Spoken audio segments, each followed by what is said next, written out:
नमस्कार दोस्तों, स्वागत है एक नई वीडियो में जहां आज हम बात करने जा रहे हैं दिल्ली में चल रहे एक बवाल की, जिसमें कि मनीष सिसोदिया जी को जेल भेज दिया गया है। सॉरी एक्चुअली मैं ऑटो रिक्शा में आ रहा था इसलिए मनीष जी की याद आ गई। लेकिन आज हम जिस मामले की बात करने जा रहे हैं वो है केजरीवाल सरकार बनाम दिल्ली लेफ्टिनेंट गवर्नर, जो कि मामला आज से नहीं चला आ रहा है बल्कि जब से केजरीवाल साहब दिल्ली सरकार में आए हैं तब से ही वो अपनी बीवी से ज्यादा एलजी साहब से बहस करते नजर आए हैं। और इसी फैसले पर पिछले हफ्ते सुप्रीम कोर्ट ने भी अपना निर्णय दिया था, जब 5 सदस्यीय कॉन्स्टिट्यूशन बेंच ने दिल्ली सरकार के हक में फैसला सुनाया था और एलजी की पावर्स को सिर्फ 3 डिपार्टमेंट्स तक लिमिट कर दिया था। इस फैसले पर केजरीवाल साहब बहुत ज्यादा प्रसन्न हुए थे, लेकिन शायद उनकी खुशी केंद्र सरकार को बर्दाश्त नहीं थी और उन्होंने उसी के तुरंत बाद एक ऑर्डिनेंस इशू कर दिया। दरअसल दोस्तों, इस ऑर्डिनेंस के तहत अब केजरीवाल सरकार पर फिर दोबारा से कोई पावर नहीं रह गई और तो और सुप्रीम कोर्ट के फैसले की भी अब कोई मान्यता नहीं रह गई है। तो इसी मामले पर देश में बवाल हो रहा है और सारी पार्टियां मोदी सरकार के खिलाफ एकजुट होती नजर आ रही हैं। तो इस पर क्या है पूरा मामला और क्या है उसके पीछे के लीगल फैक्ट्स और कानूनी दस्तावेज, आइए करते हुए संविधान को प्रणाम शुरू करते हैं। चुनी हुई सरकार की सारी शक्तियां छीन ली, सरकार को बिल्कुल पंगु बना दिया और सारी ताकत एलजी को दे दी कि अब एलजी दिल्ली चलाएंगे। 5-0 से जजमेंट आया था, पांचों जजों ने, संविधान पीठ ने जजमेंट दिया था, उस जजमेंट को पलट दिया 8 दिन के अंदर। ये संविधान के खिलाफ है। दरअसल दोस्तों, केजरीवाल साहब और लेफ्टिनेंट गवर्नर की जंग आज से नहीं चली आ रही, जबकि पहले गवर्नर नजीब जंग साहब थे तब से ही केजरीवाल साहब के और उनके बीच में तकरार की खबरें सामने जरूर आती थी। इसके बाद ही विनय कुमार सक्सेना जी को जब एलजी बनाया गया तब केजरीवाल साहब ने यह सोचा होगा कि शायद अब मुसीबतें थोड़ी कम होंगी और राहत की सांस आएगी, पर विनय कुमार जी के आते ही उन्होंने भी अच्छी वाली चल रही लिकर पॉलिसी को बंद करवा दिया और तो और उसकी वजह से मनीष सिसोदिया जी को जेल भी जाना पड़ गया।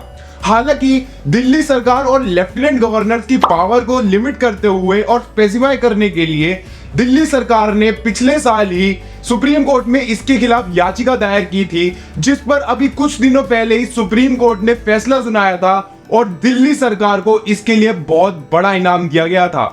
उसी के तहत article 239AA of the constitution को ध्यान में रखते हुए सुप्रीम कोर्ट ने दिल्ली सरकार को इसमें सुप्रीम हेड बताते हुए यह बताया कि वो दिल्ली में सारी एडमिनिस्ट्रेटिव सर्विसेज के लिए आईएएस को भी नियुक्त कर सकती है और तो और लेफ्टिनेंट गवर्नर साहब को भी दिल्ली सरकार के ऑर्डर्स का पालन करना होगा, सिवाय 3 डिपार्टमेंट्स के, जिनमें की लैंड, पुलिस और पब्लिक ऑर्डर शामिल थे। दरअसल दोस्तों, इस फैसले के तहत सुप्रीम कोर्ट की 5 सदस्यीय बेंच, जिसमें कि चीफ जस्टिस भी मौजूद थे, उन्होंने ये बताया कि दिल्ली सरकार के पास अब सारी पावर्स हैं सिवाय 3 डिपार्टमेंट्स के, जो हम पहले बता चुके हैं, और तो और अब लेफ्टिनेंट गवर्नर के पास दिल्ली सरकार को रिपोर्ट करना होगा।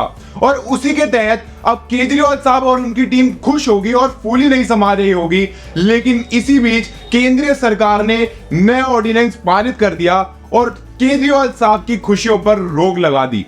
दरअसल दोस्तों, इस ऑर्डिनेंस के तहत केंद्र सरकार ने यह बताया कि दिल्ली में अब एक नई अथॉरिटी स्थापित की जाएगी, जिसका की नाम होगा national capital civil service authority, जिसका काम होगा इन सब सर्विसेज के देखरेख करना और तो और पोजीशनिंग और रिक्रूटमेंट करना। हालांकि इस अथॉरिटी के चीफ मिनिस्टर ही रहेंगे, लेकिन उन्हें भी एलजी को डायरेक्टली रिपोर्ट करना पड़ेगा और अंतिम फैसला फिर दोबारा से एलजी के हाथ में होगा। पर दोस्तों, इस ऑर्डिनेंस के तहत केंद्र सरकार ने एक बहुत ही गजब की चाल खेल दी है, जिसके तहत कि अब सांप भी मर जाएगा और लाठी भी ना टूटेगी और फिर दोबारा से एलजी साहब को ही सुप्रीम हेड बना दिया जाएगा।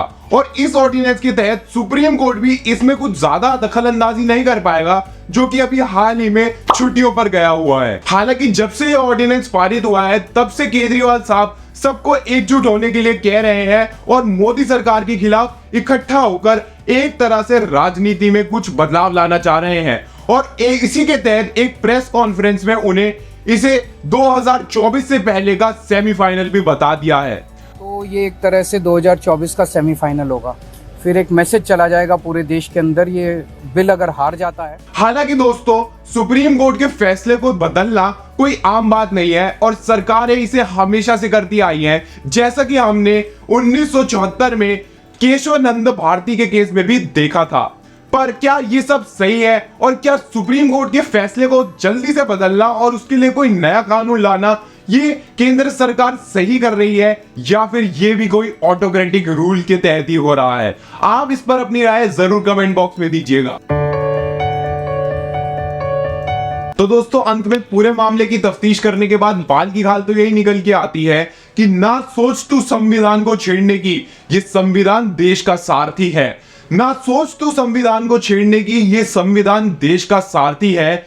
और यहीं रुक जाओ सरकारें, नहीं तो ये फैसला तेरा आखिरी है, नहीं तो ये फैसला तेरा आखिरी है। धन्यवाद दोस्तों पूरी वीडियो में मेरे साथ बने रहने के लिए। मैं आपसे मिलूंगा अगली वीडियो में एक लीगल सलाम के साथ। तब तक आप अपने आसपास कानून का पालन करते रहिए और स्वच्छता बनाए रखिए। जय हिंद, जय भारत।